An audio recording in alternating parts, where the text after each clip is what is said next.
Fala pessoal, imaginem isso, você economiza por anos, né, sonha com o carro novo que vai facilitar a vida da família inteira, mas na hora de fechar a compra percebe que o preço final é quase o mesmo de uma entrada para um apartamento. O Brasil está virando o país dos carros velhos, porque quem quer comprar um 0 km precisa fazer o mesmo planejamento financeiro exigido para um imóvel. É.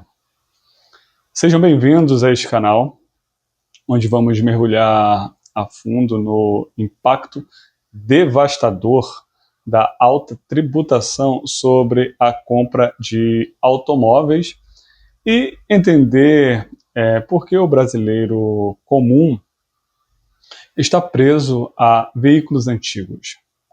Vou te apresentar cenários que parecem saídos da sua garagem, com uma análise profunda baseada na Constituição Federal, no Código Tributário Nacional e nas normas que regem a tributação sobre bens de consumo.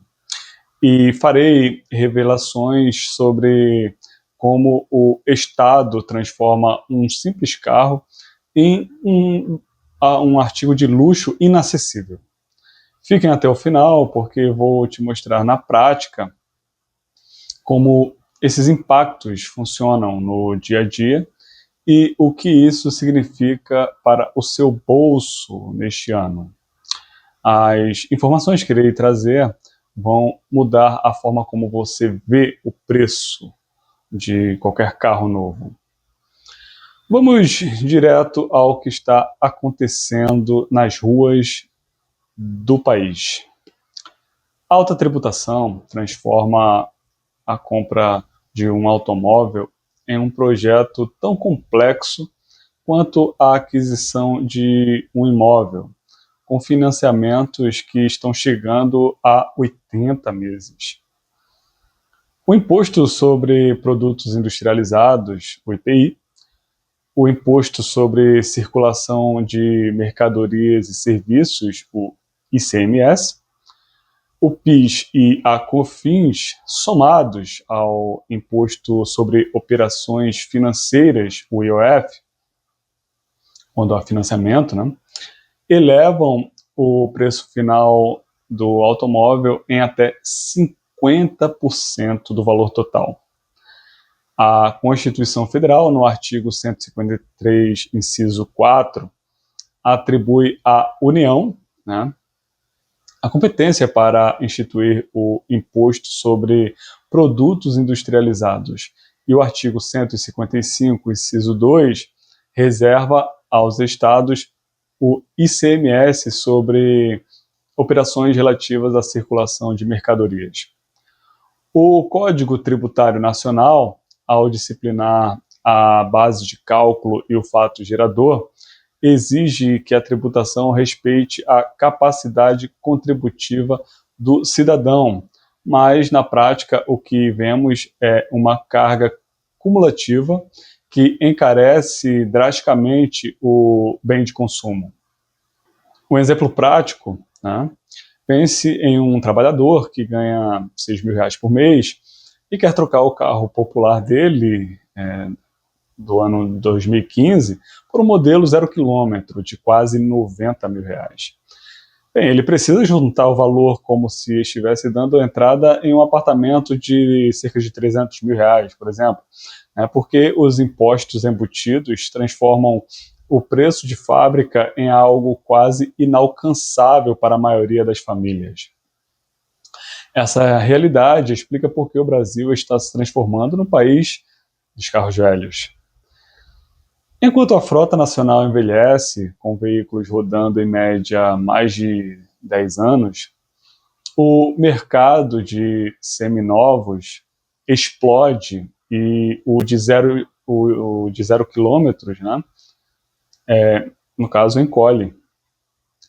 A Constituição Federal, no artigo 170, caput, né, estabelece que a ordem econômica deve respeitar o princípio da livre iniciativa e da função social da propriedade, mas a tributação excessiva acaba restringindo o acesso ao bem durável essencial para a mobilidade. O Código Tributário Nacional, ao tratar da progressividade e da não cumulatividade em alguns tributos, prevê mecanismos para evitar que o imposto se torne confiscatório, mas na cadeia automotiva a cumulatividade persiste, ferindo a capacidade contributiva prevista no artigo 145, parágrafo 1º da Constituição Federal.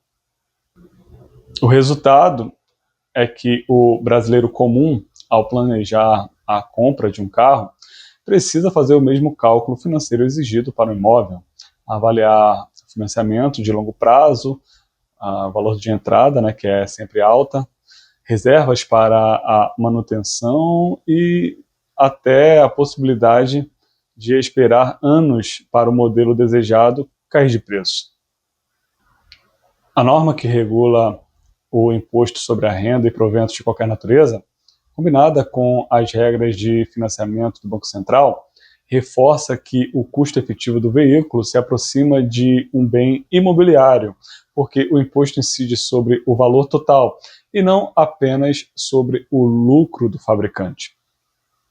Outro exemplo para ilustrar, bem, imagine a Maria, né, uma professora que mora em uma cidade média e precisa de um carro para levar os filhos à escola.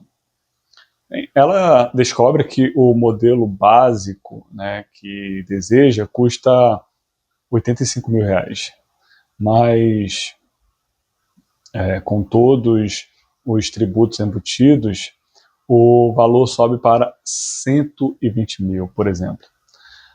Para comprar, ela precisaria fazer o mesmo planejamento que faria para um apartamento de 2 quartos, né? Juntar 30% de entrada, né? Calcular as parcelas que não comprometam mais de 30% da renda e ainda reservar dinheiro para o IPVA e o seguro. É um malabarismo financeiro, verdadeiramente, né? Tudo isso exatamente como se estivesse pagando condomínio e IPTU. A Constituição Federal, no artigo 5º, caput, garante o princípio da isonomia, da igualdade, mas a alta tributação sobre automóveis cria uma desigualdade clara, né? Quem tem maior poder aquisitivo consegue comprar o carro novo, enquanto a maioria da população fica com veículos antigos, poluindo mais e gastando mais com manutenção. O Código Tributário Nacional, ao disciplinar a base de cálculo dos impostos indiretos, permite que o legislador escolha alíquotas diferenciadas, mas o Congresso tem mantido alíquotas elevadas que acabam funcionando como uma barreira ao consumo de bens duráveis. Essa situação não é casual. A tributação sobre veículos serve como importante fonte de arrecadação para a União e os estados, conforme previsto no artigo 153 e também no artigo 155 da Constituição Federal. Mas o custo social é alto. O brasileiro que desejar mobilidade individual precisa tratar a compra de um carro como um projeto de longo prazo, semelhante à aquisição de um imóvel, né, como já mencionamos. Porque o imposto, né, transforma um bem de consumo em um investimento de altíssimo valor. Nesse sentido, a tributação brasileira transforma produtos do dia a dia em verdadeiros artigos de luxo e grife. Um smartphone, por exemplo, de última geração, um televisor de 65 polegadas ou um carro popular saem de fábrica por um preço razoável, mas após o acúmulo de IPI, ICMS, PIS, COFINS e IOF no financiamento, o valor final pode subir de 40% a 60% do valor final. O mesmo acontece com motos e eletrodomésticos essenciais. O resultado é que um carro básico ou um celular de gama média passa a custar o equivalente a meses ou até anos de salário de um trabalhador comum, exatamente como se fosse um produto de grife ou um bem de luxo, né? O que deveria ser um bem de consumo acessível vira objeto de desejo distante, reservado apenas para quem tem alto poder aquisitivo, né? E o brasileiro médio, né, fica preso a produtos usados, né, reparos caros, ou simplesmente sem acesso à tecnologia e à mobilidade modernas. Tudo isso porque o Brasil é um dos poucos países do mundo que tributa muito mais o consumo do que a renda. Enquanto a maior parte da arrecadação vem de impostos indiretos, como ICMS, PIS, COFINS e IPI, que incidem sobre tudo o que a pessoa compra, a tributação direta sobre a renda permanece relativamente baixa para as faixas mais altas. Isso é extremamente nocivo para as classes mais pobres, porque elas gastam quase 100% do que ganham em consumo essencial, como, por exemplo, comida, energia, né, conta de água, transporte e produtos básicos. Assim, o pobre acaba pagando proporcionalmente muito mais imposto do que o rico, que consegue poupar, né, investir e até planejar a revisão fiscal. O princípio da capacidade contributiva previsto na Constituição Federal acaba sendo invertido. Quem tem menos capacidade paga mais, aprofundando a desigualdade e tornando a pobreza ainda mais cara no dia a dia e endêmica. O engessamento da mobilidade social é a consequência social, né, mais brutal. Ou seja, este país é extremamente difícil, por exemplo, alguém da classe D, né, chegar na classe C, e impossível, né, com raríssimas exceções, né, que essa mesma pessoa consiga alcançar a classe A. O impacto vai além do bolso dos indivíduos. Voltando ao tema dos veículos, né, a frota envelhecida aumenta os acidentes, né, os riscos de acidentes, a poluição e os custos com combustível, enquanto a indústria automotiva sofre com a redução das vendas, né, de modelos novos. A norma constitucional que protege a livre iniciativa e a função social da propriedade acaba sendo limitada pela carga tributária excessiva, que restringe o acesso ao bem essencial para a locomoção. Para quem sonha com o carro novo, né, o planejamento agora exige a mesma disciplina financeira usada para comprar um imóvel, né, devendo calcular, né, a entrada, simular financiamentos de 48 a 80 meses, reservar, né, para impostos anuais e ainda considerar a desvalorização rápida do veículo 0 quilômetro.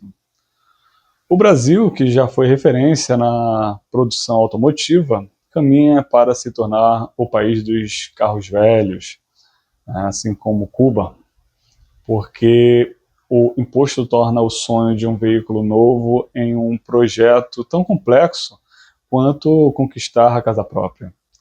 O que você acha dessa realidade que transforma a compra de um automóvel em um planejamento tão rigoroso quanto o de um imóvel? Bem, comente a sua situação ou a dificuldade que você já enfrentou e ajude outros espectadores a entenderem o tamanho do problema. Curte, compartilhe com quem sonha com um carro novo, né? Fiquem atentos e com o planejamento em dia, e deixem sua dúvida embaixo nos comentários, né? Assim sendo, pessoal, ficamos por aqui. Meu muito obrigado por terem assistido e fiquem com Deus.